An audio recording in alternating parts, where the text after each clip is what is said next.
আসসালামু আলাইকুম বন্ধুরা, এই সুন্দর দৃশ্যটি আঁকতে প্রথমে একটি দাগ দিব এভাবে, নিচে এভাবে, আরেকটা এভাবে। এটা হচ্ছে নদীর পার, উপর দিকে উঁচু দেখুন, এভাবে একটা, নিচে এখানে একটা, এই তো তিনটা দাগ দিয়ে আমরা নদীর পার আঁকলাম। এখানে আমরা একটি ঘরের চালা আঁকবো। প্রথমে ঘরের চালা আঁকবো, এরপর নিচের অংশটুকু আঁকবো। সোজা তিনটা দাগ দিলেই হয়ে গেল। নদীর পাড়ের ওপর সুন্দর একটি ঘর দেখা যাচ্ছে, ঘরের দরজা জানালা আঁকবো আমরা। বন্ধুরা, সহজ এবং সুন্দর দৃশ্যটি আঁকা শিখতে ভিডিওটি শেষ পর্যন্ত দেখুন।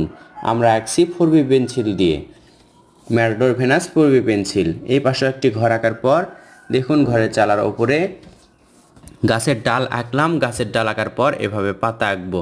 পাতা আঁকা অনেক সহজ। এর ওপরে আরেকটা ডাল আঁকবো। ডাল আঁকাবার পর আমরা আবার এভাবে দিব। দেখুন সুন্দর একটি গাছ হলো। ঘরের পাশে পিছনে এভাবে আমরা কিছু ঝাউ গাছ আঁকবো। ঝাউ গাছ আঁকা অনেক সহজ। এখন আমরা দেখুন এই পাশেও একটু আঁকবো এবং এটার উপরে একটু একটা গাছ আঁকবো।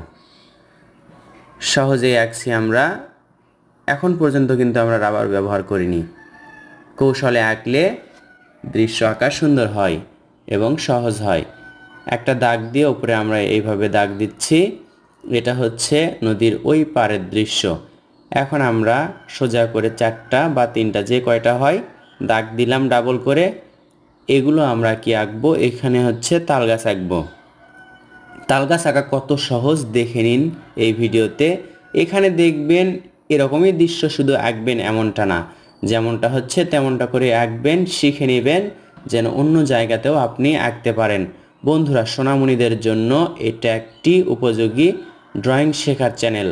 আপনারা এই চ্যানেলটি সাবস্ক্রাইব করে রাখবেন সোনামণিদেরকে দৃশ্য আঁকা শেখানোর জন্য, নতুন নতুন ড্রয়িং শেখার জন্য। সহজ কৌশলে শেখানো হয়, নিজে শিখবেন, অন্যকেও শেখাবেন। আমাদের উদ্দেশ্য হচ্ছে শেখানো যেন অন্য কাউকেও শেখানো যায়। নিজে শিখতে আপনারা যদি শিখতে পারেন তাহলে আমার সার্থকতা। এখানে নৌকা আঁকলাম এবং একটা খুঁটি দিলাম। নৌকাটা কিন্তু চলমান না, নৌকা এখানে বাঁধা আছে। এখন দেখুন পাড়ের এখান থেকে উপর দিকে শুধু তুলে দিব। একটু গাঢ় গাঢ় মনে হচ্ছে কারণ আমি একটু চাপ দিয়ে আঁকছি বা দাগগুলো দিচ্ছি, নিচের দিকে ধরে উপর দিকে তুলে দিচ্ছি। এই পাশে দেখুন করার পর এই পাশেও আমরা একই রকম করব, ধরে উপর দিকে তুলে দিব। তাহলে কিন্তু পাটা সুন্দর লাগবে, নিচের দিকে নিচু লাগবে, উপর দিকে উঁচু লাগবে। তেমনটাই কিন্তু মনে হচ্ছে দেখুন ভিডিওতে। আমরা এটা 4B পেন্সিল ব্যবহার করছি, ম্যাটাডোর ভেনাস 4B পেন্সিল। যে কোনো ব্র্যান্ডের পেন্সিল 4B অথবা 2B পেন্সিল দিয়ে আপনি ড্রয়িং করতে পারেন। নদীর ঢেউ দিলাম হালকা করে।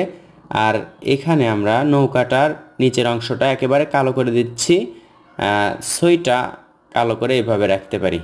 এখন আমরা দেখুন দূরে যে গাছপালা আছে, ওই পাড়ের যে গাছপালা আছে তার নিচের অংশে আমরা কালো করব বা গাঢ় করব, উপর দিকে হালকা রাখবো। নিচের দিকে গাঢ় করব, উপর দিকে হালকা রাখবো। এমনভাবেই এখানেও একই রকম করে করলাম। এখন ঘরের চালে একটু করছি, যে রকমটা করছি সেরকমটা দেখে আপনারা করতে পারেন। আর এখানে আমরা দেখুন তাল গাছে কীরকম করে করছি, একটু করে দাগ দিচ্ছি এবং সোজা দাগটা নিচের গাঢ় করে দিচ্ছি। এভাবে এই ভিডিওটি আপনি সোনামণিদেরকে শেখাবেন, দেখাবেন, দেখলেই তাহলে তারা শিখতে পারবে। সহজ দৃশ্য দেখাবেন তাহলে তারা দেখে দেখে আঁকতে পারবে। এই তো গাছে হালকা করে এইভাবে দাগ দিচ্ছি। এখন আবার এটাতেও নিচের দিকে গাঢ় করছি, উপর দিকে হালকা রাখছি। অল্প সময়ে আঁকা হলো সুন্দর একটি দৃশ্য এবং পেন্সিল দিয়ে স্কেচ বা শেড দিলাম। তো বন্ধুরা, পেন্সিল দিয়ে আঁকা সুন্দর এই দৃশ্যটি আপনাদের কেমন লাগলো অবশ্যই কমেন্ট করে জানাবেন। আকাশে একটু পাখি দিচ্ছি, পাখি আঁকা অনেক সহজ। ভিডিওটি ভালো লাগলে লাইক কমেন্ট শেয়ার করবেন। আসসালামু আলাইকুম।